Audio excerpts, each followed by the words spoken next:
ಆತ್ಮೀಯರೇ, ನಾನು ದೊಡ್ಡ ಬಸಪ್ಪ ಬಿ. ಎಲ್ಲರಿಗೂ ನನ್ನ ಯೂಟ್ಯೂಬ್ ಚಾನಲ್ಗೆ ಸ್ವಾಗತ. ಸಮತಲ ದರ್ಪಣದಲ್ಲಿ ಉಂಟಾಗುವ ಪ್ರತಿಬಿಂಬದ ಲಕ್ಷಣಗಳನ್ನ ಪ್ರಾಯೋಗಿಕವಾಗಿ ನೋಡೋಣ. ನಾನಿಲ್ಲಿ ಒಂದು ಸಮತಲ ದರ್ಪಣವನ್ನ ಅಂದರೆ ಕನ್ನಡಿಯನ್ನ ತೆಗೆದುಕೊಂಡು ಅದನ್ನ ಒಂದು ಆಧಾರಕ್ಕೆ ಲಂಬ ನೇರದಲ್ಲಿ ನಿಲ್ಲಿಸಿಕೊಂಡಿದ್ದೇನೆ. ಎಕ್ಸ್ಟ್ರಾ ಸಪೋರ್ಟಿಗಾಗಿ ಕನ್ನಡಿಯ ಹಿಂದೆ ನಾನೊಂದು ಬಾಕ್ಸ್ ಅನ್ನು ಸಹಿತ ಇಟ್ಟುಕೊಂಡಿದ್ದೇನೆ. ವಸ್ತುವನ್ನಾಗಿ ನಾನಿಲ್ಲಿ ಒಂದು ಪೆನ್ ಅನ್ನ ತೆಗೆದುಕೊಂಡಿದ್ದೇನೆ. ಪ್ಲಾಸ್ಟಿಕ್ ಬಾಟಲ್ನ ಮುಚ್ಚುಳಕ್ಕೆ ರಂಧ್ರವನ್ನ ಮಾಡಿ ಅದರಲ್ಲಿ ಈ ಪೆನ್ ಅನ್ನ ಲಂಬ ನೇರದಲ್ಲಿ ಇರಿಸಿಕೊಂಡಿದ್ದೇನೆ. ಹಾಗೂ ಒಂದು ಹಾಳೆಯ ಪಟ್ಟಿಯನ್ನ ಮಾಡಿಕೊಂಡು ಕನ್ನಡಿಯಿಂದ 5 ಸೆಂಟಿಮೀಟರ್ ದೂರದಲ್ಲಿ ಅಳತೆ ಪಟ್ಟಿಯ ಸಹಾಯದಿಂದ ಒಂದು ಗುರುತನ್ನ ಮಾಡಿಕೊಂಡಿದ್ದೇನೆ. ಅದೇ ರೀತಿ 10 centimetre, 15 centimetre, 20 centimetre, 25 centimetre, 30 centimetre, 35, 40, 45 ಹೀಗೆ ನಾನು ಗುರುತನ್ನ ಮಾಡಿಕೊಂಡಿದ್ದೇನೆ. ನಾನೀಗ ಕನ್ನಡಿಯ ಮುಂದೆ 5 ಸೆಂಟಿಮೀಟರ್ ಅಂತರದಲ್ಲಿ ವಸ್ತುವನ್ನು ಇಟ್ಟಿದ್ದೇನೆ. ಅದರ ಪ್ರತಿಬಿಂಬ ಕನ್ನಡಿಯಲ್ಲಿ 5 ಸೆಂಟಿಮೀಟರ್ ಅಂತರದಲ್ಲಿಯೇ ಉಂಟಾಗಿರುತ್ತದೆ. ಕನ್ನಡಿಯ ಮುಂದೆ ವಸ್ತುವನ್ನ ಎಷ್ಟು ದೂರದಲ್ಲಿ ಇಡುತ್ತವೆಯೋ ಅಷ್ಟೇ ದೂರದಲ್ಲಿ ಕನ್ನಡಿಯ ಹಿಂದೆ ಅದರ ಪ್ರತಿಬಿಂಬ ಉಂಟಾಗಿರುತ್ತದೆ. ನಾನೀಗ 10 ಸೆಂಟಿಮೀಟರ್ ಅಂತರದಲ್ಲಿ ವಸ್ತುವನ್ನ ಇಟ್ಟಿದ್ದೇನೆ ಸ್ನೇಹಿತರೆ. ಅದರ ಪ್ರತಿಬಿಂಬವು ಸಹಿತ 10 ಸೆಂಟಿಮೀಟರ್ ಅಂತರದಲ್ಲಿ ಉಂಟಾಗಿರುವುದನ್ನು ಗಮನಿಸಿ. ಇದು 5 ಸೆಂಟಿಮೀಟರ್, ಇದು 10 ಸೆಂಟಿಮೀಟರ್. 10 ಸೆಂಟಿಮೀಟರ್ ಅಂತರದಲ್ಲಿ ವಸ್ತುವಿನ ಪ್ರತಿಬಿಂಬ ಕನ್ನಡಿಯಲ್ಲಿ ಉಂಟಾಗಿರುತ್ತದೆ. ನಾನೀಗ 20 ಸೆಂಟಿಮೀಟರ್ ಅಂತರದಲ್ಲಿ ವಸ್ತುವನ್ನ ಇಡ್ತಾ ಇದ್ದೇನೆ. 20 ಸೆಂಟಿಮೀಟರ್ ಅಂತರದಲ್ಲಿ ಅದರ ಪ್ರತಿಬಿಂಬವು ಸಹಿತ ಕನ್ನಡಿಯಲ್ಲಿ 20 ಸೆಂಟಿಮೀಟರ್ ಅಂತರದಲ್ಲಿ ಉಂಟಾಗಿರುವುದನ್ನು ಗಮನಿಸಿ. ಇದು 5 ಸೆಂಟಿಮೀಟರ್, ಇದು 10, ಇದು 15, ಇದು 20. ಕನ್ನಡಿಯಲ್ಲಿ ನೋಡಿ 20 ಸೆಂಟಿಮೀಟರ್ ಅಂತರದಲ್ಲಿ ಅದರ ಪ್ರತಿಬಿಂಬ ಉಂಟಾಗಿದೆ. ಓಕೆ, ನಾನೀಗ 30 ಸೆಂಟಿಮೀಟರ್ ಅಂತರದಲ್ಲಿ ವಸ್ತುವನ್ನ ಇಡ್ತಾ ಇದ್ದೇನೆ. ಕನ್ನಡಿಯಲ್ಲಿಯೂ ಸಹಿತ ಅದರ ಪ್ರತಿಬಿಂಬ 30 ಸೆಂಟಿಮೀಟರ್ ಅಂತರದಲ್ಲಿ ಉಂಟಾಗಿರುವುದನ್ನ ಗಮನಿಸಿ.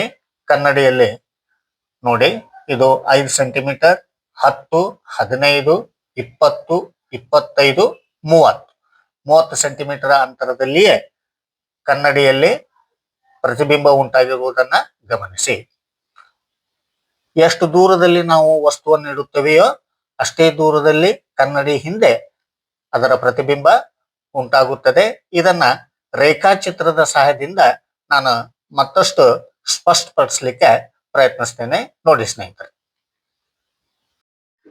ಇಲ್ಲಿ ಎಕ್ಸ್ ಮತ್ತು ವೈ ಅನ್ನೋದು ಸಮತಲ ದರ್ಪಣ ಅಂದ್ರೆ ಕನ್ನಡಿ. ಈ ಕನ್ನಡಿಯ ಮುಂದೆ ಓ ಎಂಬ ವಸ್ತುವನ್ನ ಈ ಬಿಂದುವಿನಲ್ಲಿ ಇಡಲಾಗದ. ಓ ಅಂದ್ರೆ ಆಬ್ಜೆಕ್ಟ್. ಯಾವಾಗಲೂ ವಸ್ತುವಿನಿಂದ ಹೊರಡುವ 2 ಬೆಳಕಿನ ಕಿರಣಗಳನ್ನ ನಾವು ಪರಿಗಣಿಸ್ತೀವಿ ಕನ್ನಡಿಯಲ್ಲಿನ ಪ್ರತಿಬಿಂಬವನ್ನ ಕಂಡುಹಿಡಿಯಲಿಕ್ಕೆ.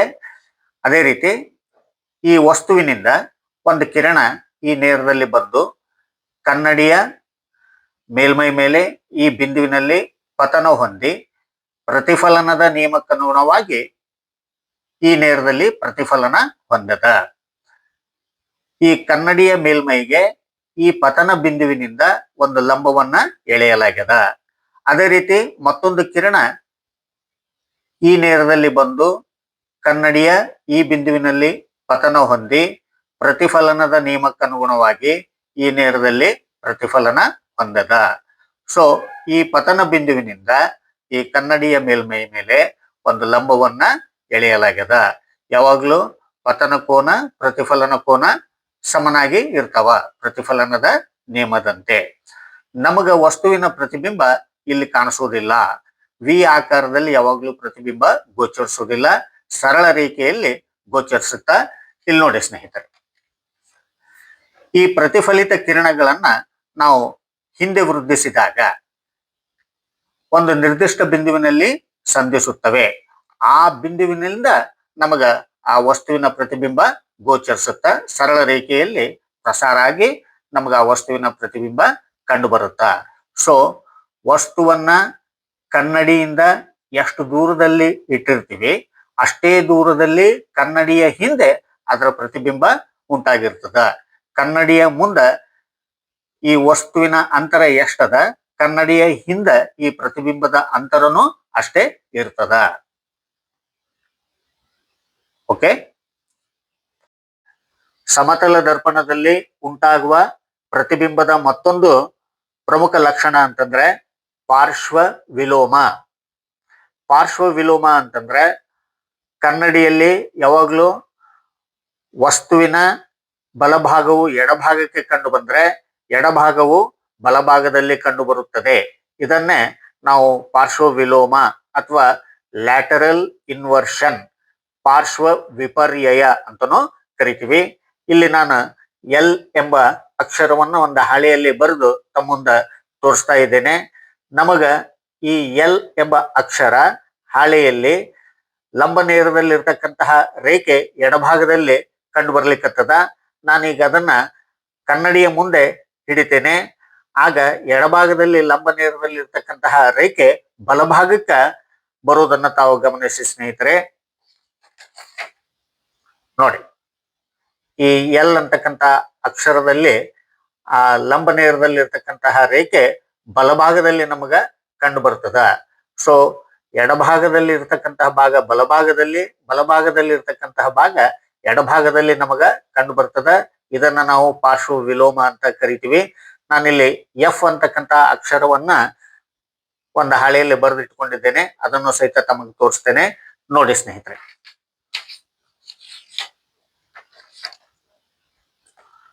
ನೋಡಿ, ಎಫ್ ಎಂಬ ಅಕ್ಷರ ಲಂಬ ನೇರದಲ್ಲಿ ಇರ್ತಕ್ಕಂತಹ ರೇಖೆ ನಮಗ ಎಡಭಾಗಕ್ಕ ಕಂಡು ಬರ್ಲಿಕ್ಕತ್ತದ. ಈಗ ನಾನು ಇದನ್ನ ಕನ್ನಡಿಯ ಮುಂದೆ ಹಿಡಿತಾ ಇದ್ದೀನಿ. ನೋಡಿ, ಲಂಬ ನೇರದಲ್ಲಿ ಇರ್ತಕ್ಕಂತಹ ಅಕ್ಷರ ನಮಗ ಬಲಭಾಗದಲ್ಲಿ ಈಗ ಗೋಚರಿಸ್ಲಿಕ್ಕತ್ತದ ಪಾರ್ಶ್ವ ವಿಲೋಮದ ಪರಿಣಾಮದಿಂದ.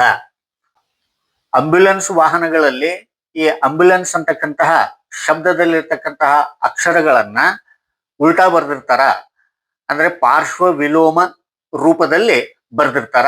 ಅದನ್ನ ವಾಹನದ ಚಾಲಕರು ಹಿನ್ನೋಟದ ದರ್ಪಣದ ಮೂಲಕ ನೋಡಿದಾಗ ನಮಗ ನೇರವಾಗಿ ಆಂಬ್ಯುಲೆನ್ಸ್ ಎಂಬ ಶಬ್ದ ಸ್ಪಷ್ಟವಾಗಿ ಗೋಚರಿಸುತ್ತ. ನಾನಿಲ್ಲಿ ಒಂದು ಹಾಳೆಯಲ್ಲಿ ಈ ಆಂಬ್ಯುಲೆನ್ಸ್ ಅನ್ನ ಈ ರೀತಿ ಪಾರ್ಶ್ವ ವಿಲೋಮ ರೀತಿಯಲ್ಲಿಯೇ ಬರೆದುಕೊಂಡಿದ್ದೇನೆ ಸ್ನೇಹಿತರೆ. ಆಂಬ್ಯುಲೆನ್ಸ್ ವಾಹನದ ಮೇಲೆ ಇದೇ ರೀತಿ ಬರೆದಿರ್ತಾರ. ನೋಡಿ, ಎ ಅಕ್ಷರ ನಮಗ ಬಲಗಡೆ ಕಂಡು ಬಂದ್ರೆ ಈ ಅಕ್ಷರ ನಮಗ ಎಡಭಾಗದಲ್ಲಿ ಕಂಡು ಬರ್ಲಿಕ್ಕತ್ತದ. ಇದನ್ನ ನಾನು ಕನ್ನಡಿಯ ಮುಂದೆ ಇಡ್ತೇನೆ. ನಮಗ ನೇರವಾಗಿ ಆಂಬ್ಯುಲೆನ್ಸ್ ಶಬ್ದ ಗೋಚರವಾಗುತ್ತಾ. ನೋಡಿ ಸ್ನೇಹಿತರೆ,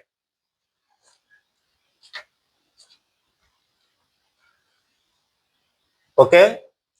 ನಮಗೀಗ ಎ ಎಡಭಾಗದಲ್ಲಿ ಕಂಡು ಬರ್ಲಿಕ್ಕತ್ತದ, ಈ ಬಲಭಾಗದಲ್ಲಿ ಕಂಡು ಬರ್ಲಿಕ್ಕತ್ತದ ಪಾರ್ಶ್ವ ವಿಲೋಮದ ಪರಿಣಾಮದಿಂದ. ನೋಡಿದ್ರಲ್ಲ ಸ್ನೇಹಿತರೆ, ಕನ್ನಡಿಯಲ್ಲಿ ನಮಗ ನೇರವಾಗಿ ಕಾಣ್ಲಿಕ್ಕತ್ತದ. ಈಗ ಹಿನ್ನೋಟ ದರ್ಪಣ ಅದು ಈಗ ನಮಗ.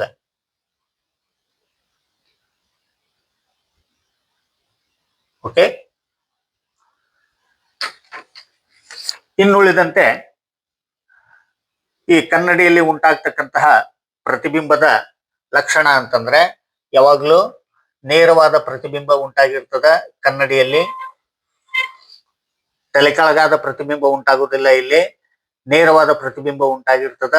ಆಮೇಲೆ ಮಿಥ್ಯ ಪ್ರತಿಬಿಂಬ ಆಗಿರ್ತದ. ಈ ಕನ್ನಡಿಯಲ್ಲಿ ಉಂಟಾದಂತಹ ಪ್ರತಿಬಿಂಬವನ್ನ ತೆರೆಯ ಮೇಲೆ ಹಿಡಿಲಿಕ್ಕೆ ಬರೋದಿಲ್ಲ. ಆದ್ದರಿಂದ ಇದು ಮಿಥ್ಯ ಪ್ರತಿಬಿಂಬ. ಓಕೆ ಸ್ನೇಹಿತರೆ, ನೋಡಿದ್ರಲ್ಲ. ಎಲ್ಲರಿಗೂ ಧನ್ಯವಾದಗಳು.